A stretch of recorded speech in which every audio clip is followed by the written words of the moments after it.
All right, we are here with Ila Jari, who is Jay's mom for one of my classes. Thanks so much for being part of our class today. Appreciate it. Thank you. Yeah. Okay. So you guys own a business, and it's an auto dealership in Dallas. Explain to me what that's about. So we have a used car dealership. We have people coming in. Whenever they are not willing to buy a brand new car, they come to us, Mm-hmm. screen the cars that they like, and whichever one they like, we help them buy. We have a bank that works with us, Okay. and yeah, then people are whenever they're ready, we check the credit score, and then they purchase a car through us. Okay. How do you acquire those cars? Like, are there people just looking to sell their car? Do you go to auctions? How do you get those? So primarily, it is auction acquired. Okay. Then there are some trade-ins as well. Okay. How do you how do you assess the car? Like in an auction, do you get to like drive it around and see what it's like, or do you just have to like they put it up there on the stage and you buy it, or how does it work? I've never been to an auto auction before. There are three processes to it. One is online, where all the details are listed, Okay. and they have to be pretty open. The auction people have to be very transparent on it. However, being a mechanical thing, it is by luck. Even though everything is listed, sometimes Yeah. the cars they're not perfect. Okay. So that is one process, online process. The second way is go drive the car beforehand and Yeah. then bid on them. Okay. And there's a possibility that if other people have driven, the bidding will go high. Yeah. So that we do all in combination. Some are online, some we go and check the cars out. And the third one is in the auction. It is just you have to go with your gut feeling. Yeah. Look at the car whenever they're announcing, see if the car is worth buying. You just buy Okay. that. And do you assist with that business, or is that solely your husband doing that? Solely, basically, my husband is the main person. He does all the car screenings, but I'm always there behind, and we discuss things and we do together. What's the best car? Like, let's say, I mean, like, what do you make the best money on? Is it a Toyota? Is it a Honda? Is it a Ford? Is it a Chevy? Is it a truck? Is it a minivan? What do you go like? It comes on violent. You're like, all right, we got to get this one. This one's going to be great. So typically, mainly what sells best is a fuel efficient car. These are Okay. sedans, Toyotas, Hondas, Kia, Fords, Yeah. and then there's a lot of market for the trucks, but that is very seasonal, I believe. And Yeah. that's a study we have done. There's a typical parts like once we have a tax rebate season, Yeah. we will need a lot of truck inventory. Okay. And then the sedans, these fuel efficient is throughout the year, Okay. and people are buying. And then people normally are looking for low mileage, Yeah. low price, Right. still very good cars. What So are we you have. trying to make on a car? Let's say, for instance, you buy a car for $10,000. But what do you need to make on that car to make it worth your time? So the process that goes is we have to have all the investments, whatever we've done, we have to calculate that. And Yeah. then we have a percentage basis, but most of the times that doesn't stand very fair and square. Yeah. It is sometimes it goes a little higher, sometimes a little lower. So that is on the customer what we can, but we typically want to make about 20%. Okay. That's the goal. So you buy for 10,000, you sell for profit is about 12,000. Like you want to make about 2 grand on the sale of that car. That's the ideal. Yes, that's Okay. what we want to do. How many cars a month do you have to sell to make it to be profitable? We have a target of 30 cars. Wow. Okay. That's fantastic. And do you guys have salesmen out there too? Do you hire car salesmen as well? Yes, we do. Okay. And then you commission them and all that kind of stuff too. Is it hard managing employees? I mean, that's an interesting thing because I run a business too. And it's like, I love my employees, but sometimes you're like, you're not on time, you're not doing it. But I guess if they're commission based, then they're already kind of incentivized to be great at what they do, or they're just not going to make any money, right? That is so true. Still, to manage humans is a difficult task. Right. So, yeah, it doesn't align because they have so many of their personal things going on. and Right. it reflects on the business as well. But they have to have base salary. Over and above that is the incentive. The commission is the incentive. Yeah. The base has to be met. Yeah. Why be a small business owner? Why not just go get a job somewhere and clock in at your job and clock out? Why all the stress of running your own business? And what is it? Why does that appeal to you? Running a small business is gives you independence, Okay. one. Two is you know how much you want to invest, how much time you want to put in, Right. and you can manage. You can have people, suppose you're not there for a little while, you can have an extra help and get it all managed. Yeah. And at the same time, with the flexibility, uh, it also brings in extra money. I know sometimes things are not very great. Some months are not very great, but we make it up on other in other months. Yeah. So it is a mix and match. However, the flexibility is a great thing, and the feeling of I have created something. Right. Okay. And now I've heard that the best month to buy a car is January because nobody's buying cars and nobody has any money because Christmas just happened, and I can get the best deal on a car if I buy it in January. Is that accurate? That is quite true. Yes. Okay. Okay. After any big invest, people do a big investment, they do not have the collected money to buy anything, basically. Yeah. So yes. What happens if someone comes in and they just have horrible credit? I mean, it's just atrocious. Is there some sort of way to still sell them the car? Or is it like, you know what? Sorry, buddy, but you got a 300 credit score. We're just not gonna, no bank will do this. So then they will have to purchase it outright. It Mm, is, yeah, it's out of pocket. So they pay everything. Sometimes we give them understanding if we know somebody through someone, yeah. if there's a trail. So we can give them some leverage. So, Yeah. okay, pay in a month or two, but Yeah. this is the chunk that you need to pay today. So typically that but doesn't happen much. Okay. Gotcha. So That's a risk factor. yeah. So you guys also own a rental property here in Coppell. And did you live in that house first? No. So you Yes, bought it, you lived in it first. initially, yes. Okay. And I'm gonna pull the property up here that you sent me the pictures of, which is great. Let me see here. Let me make that bigger. Okay. So this is how many bedrooms is this house? Four. This Four is bedroom, for 3 bedrooms, 3 bathrooms. 3 bedrooms, 3 bathrooms. Okay. How many square feet? That's about 2,500. Wow, 2,500 square feet. That's great. And is it a two car garage too? It's a carport. Carport. Okay. And so it's 2,500 square feet, and you've owned it for 10 years, and Over you 10 years, yes. over 10 years. Okay. And you lived in it first, Mhm. and so you bought it in 2013, somewhere in there. Yeah, around, yes. Okay. You probably got a pretty good deal on it then, right? Yes, yes. Yeah. I mean, how much has it appreciated in the 10 years that you've owned it? More than double, I believe. Wow, that's fantastic. Mhm. And so, okay, so what do you rent it for? 2,500 monthly. $2,500 monthly. Wow, and your mortgage has got to be probably less than that. Do you guys already pay it off, or is it a 30 or 15-year mortgage? This is a 15-year mortgage. 15-year mortgage. Good for you guys. You're 10 Mhm. years in, so you got 5 years left on the mortgage. Wow, and it'll be completely paid off, and it'll be straight cash. Yes. Mhm. Yes. Wow. Why did you decide to do a 15-year mortgage instead of a 30-year? In the long run, I think we save money. Yeah. So we just calculated that and we decided to take out 15-year mortgage. Okay. And so once it's all paid off, are you, we're going to get to your property in Denver as well, but like, are you going to buy something else in Texas once this is paid off? Or are you like, you know what, one rental property, that's enough? No, we will expand, we will buy more. Yeah. We will. Mhm.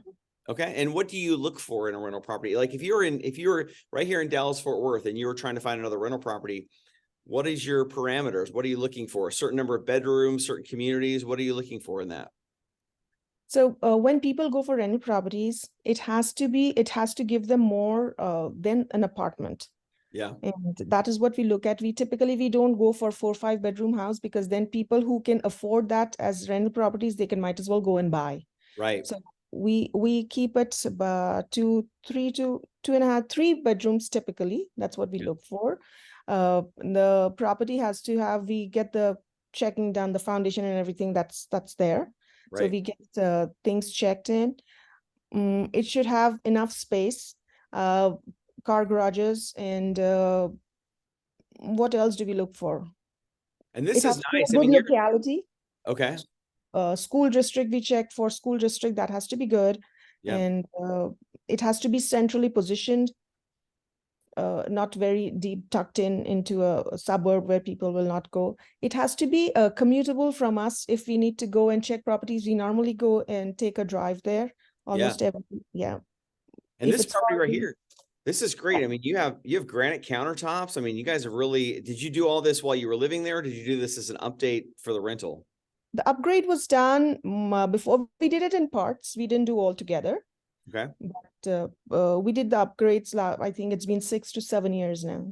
Okay. Wow. Fantastic. And then sure, like, I mean, a lot of times when I'm renting my property, the kitchen, and really a lot of the guys that come to look at a rental property are kind of interested, but not really as interested as maybe their wife or their spouse. And so having a nice kitchen, like typically is like it kind of makes the property pop. Like I've heard for at least for us, the kitchen and the master bathroom are like kind of two things that get tenants kind of excited. Is that where you decided to put money into?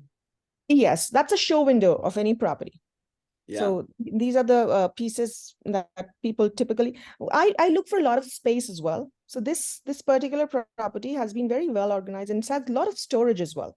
Yeah. Very That's another thing we look for. And yes, you are absolutely right. The bathrooms and the kitchen is the most attractive thing in a house. right. And Coppell I mean, it's a great school district. So like buying here, I mean, I know I'm a teacher here. It's a great place to teach. It's a great place to go to school. I mean, that it's just a high level achieving kids.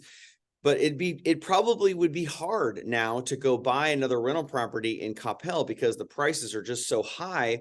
Like my wife and I, we follow a 1% rule where we have to be able to rent the property for 1% of what the purchase price is. So if I buy the property for 400,000, I've got to be able to rent it for 4,000. That's really hard in some of these richer areas and some of these areas where the school districts are so good. Are you looking for a wealthier area like Coppell, or are you going to look for maybe an area where you can get something around 200, 175,000? Okay, so plan is to stay in Capel or Flower Mound or Okay. the adjoining areas here, but it also I don't mind going a little further if I get something money value. It Yeah. has to have a good money value. At the same time, it has to be manageable for me to go commute and have a look at it. And sometimes, like Irving area, many of the Irving parts, they do have Capel ISD, Okay. and still it is in Irving. So I can look into those as well. We Why did do you try and guys look in those. why do you all manage it yourself? Why not get a property management company? I mean, you're so close to paying it off, have a property management company, and then you don't have to do anything, or do you like to manage it? I like to manage it because I am totally involved. I have a team that can work on anything that needs to be done. And we pretty much, it's not very difficult. The difficult part comes in when there is a problem, and Yeah. that if it's fixable, then I don't think there's a problem. But yes, there's a time limit. Yeah. Sometimes it's really urgent, the emergency calls, and then it has to be done when it needs to be done. And Something like tenants can be kind of air conditioner breaks in August and they want it fixed yesterday. So it's like the air conditioner guys are overwhelmed. Everybody across the county is trying to get an air conditioner guy, right? Mhm. I have a property management company just because I don't want to field all the phone calls, and I've got 5 rentals, and so like just dealing with that. You don't mind taking those rental calls? You don't mind taking those calls from tenants? I actually don't mind because I develop a relationship with them, Yeah, and I make them understand that yes, sometimes things do go wrong, and we have to work together to work on it. Typically, if there's an air condition thing, and I did happen. Why I'm talking about air condition, because that did happen, me and too. Yes, just 2 years back. Yeah. And then I got in the same moment, I got in 6 fans for each room and each place Mm, and gave it to them till the air conditioned guy is coming in. Please manage with this. okay. So yeah, there are, and they understood and they understand the thing, but yes, it is hard. And Yeah. then one time we also had to give them hotel accommodation for a night if it didn't get fixed. Wow. You guys are nice landlords. Mhm. Yeah, Thank that's great. you. Thank you. Is that to make sure to try to get them to continue to re-rent with you? Like they're a good tenant? Yes, yes, because we try and maintain relations. Yes, they have to re-rent if they want, but if they are going and buying another house, then Yeah. can't hold them back. Yeah. However, that's the plan. But do you find it hard if you have a relationship with them, like you're interacting with them a lot, and then they, rent's due on the 3rd, and they're like, come on, Ela, come on, let me pay on the 7th, let me pay on the 10th. Come on, we're friends here, right? I mean, let's, do they ever take it, like if you give them an inch, do they take you a mile? Do they ever do that? Sometimes they do, but it has to be clear cut in the beginning that yes, things will happen. We will try and help you whatever best way we can, but no negotiation on the date of payment. Not because that is a direct deposit. If you don't pay to the bank, there's fine involved, and Yeah, we really don't want you pay fines. right. So please, we will try and work together. We will be nice to you. So things that have to be managed properly, there's a base line Yeah. that cannot be crossed. How have your tenants been? Have they been good tenants? Have been people take care of your property? Have you had some bad ones? We've had one bad one. Okay. One experience has been bad, but What other than happened? that, I've always had good tenants. What happened with the bad tenant? Before they left, they spoiled the property. They did do some damage. How so? And that's, you know, What kind of damage? What did they do? so so they left the washer on, Oh, uh, and the pipe was open, so there was a leak. That was intentional. Then they left the water on, faucet on in the kitchen, and then broke. So that was a little troublesome. yeah. Yeah, so that Why did they was. do that? Were they mad at you? Were they mad at like were you not renewing them, or what was the reason for the hostility? Mm, they were buying a property outside, and they Mhm. said, include the last month. The security deposit was supposed to be used in the last month's rent Oh, as last month's rent, and we no. said that doesn't happen. You have Doesn't to work. pay, and that Yeah, doesn't work. And then they needed extension without having paid that last month's rent. They wanted to. We said the security deposit is what we need to be. It has to be there till the last day before you leave, and right. only after you leave you will get it back. Yeah. So that was one thing. They just got mad at that, and Yeah. The audacity, like why who thinks that's like that? So did you ever get that last month's rent then? yes. Okay. And then They have, and then the security deposit probably went to fix all the water damage that they yes, did, right? yes, correct.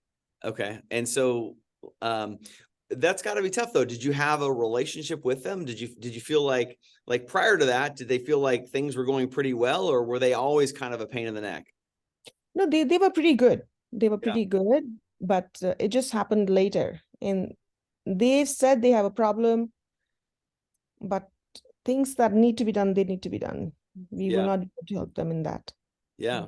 And that's and so in other tenant, have you had people who have rented from you for like multiple years, or do they like rent for 1 year and then out? Do you have to get a new tenant every year, or what kind of like consistency do you have?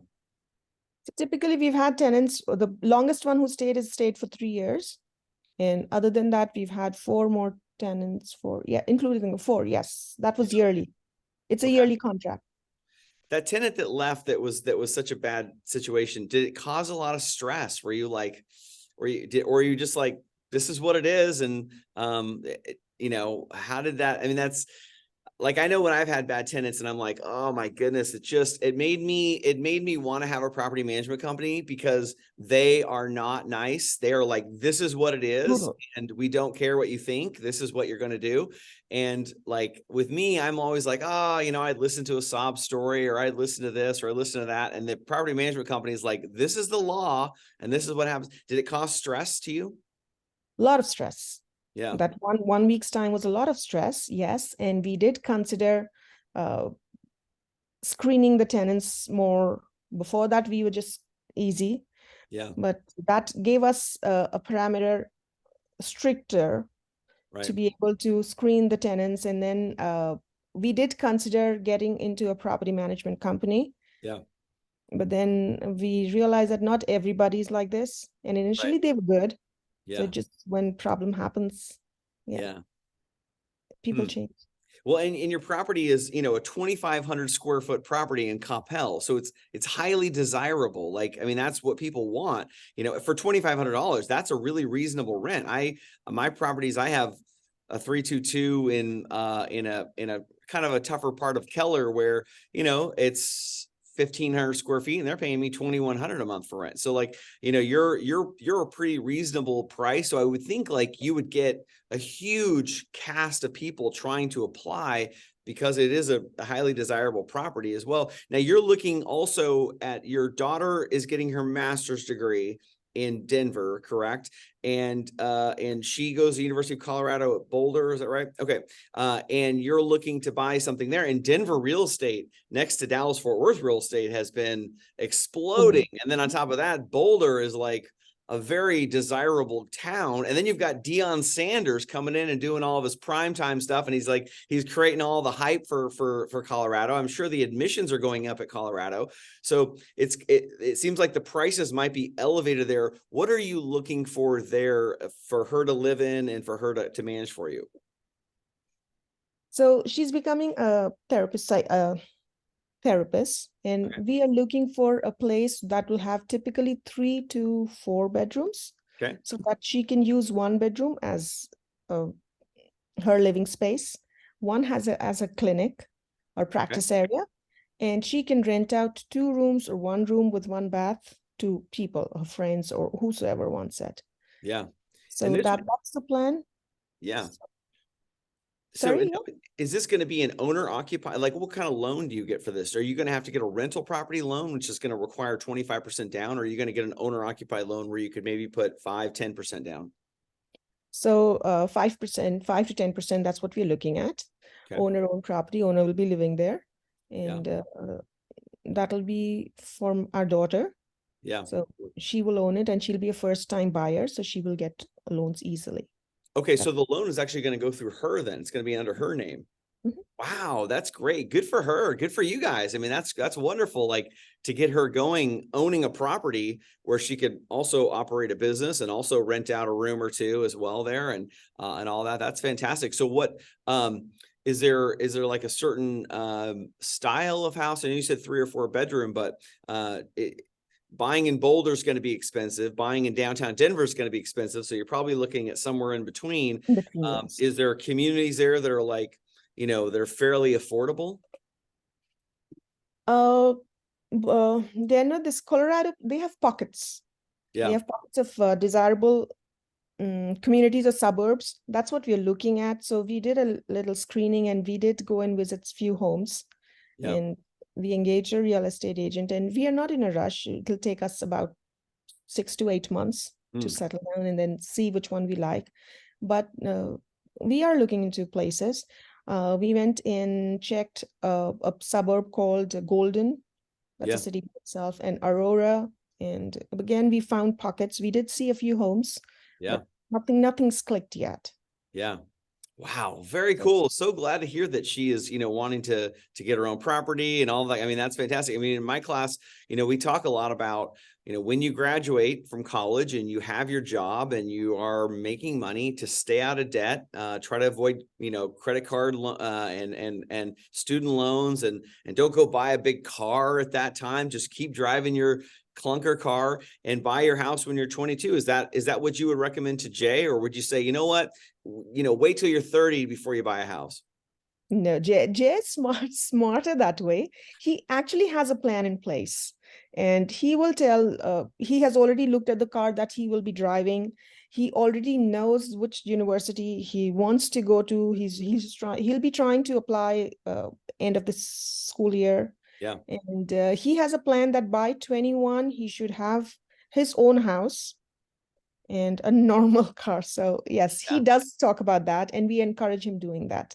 Well, gosh, I mean, it's a great example you guys have set here to be able to own a house, a rental property and living in Coppell, and your property in Coppell, your rentals doubled in value. I mean, I mean, I love the stock market and I love all of that, but having a property that doubles in value, you get tax benefits, you get passive income, and you eventually pay off the underlying mortgage. So everything you're making other than taxes and insurance is just straight, profit. It's like, I just think that's such a great, way to be able to own property. Thank you so much for your time. I really appreciate being part of our class. Thank you so much for giving us this opportunity to talk about what the thing is. I hope this helps the students, and thank you so much for being. Jay really likes your class. He enjoys it. That's good to hear. Thank you so much.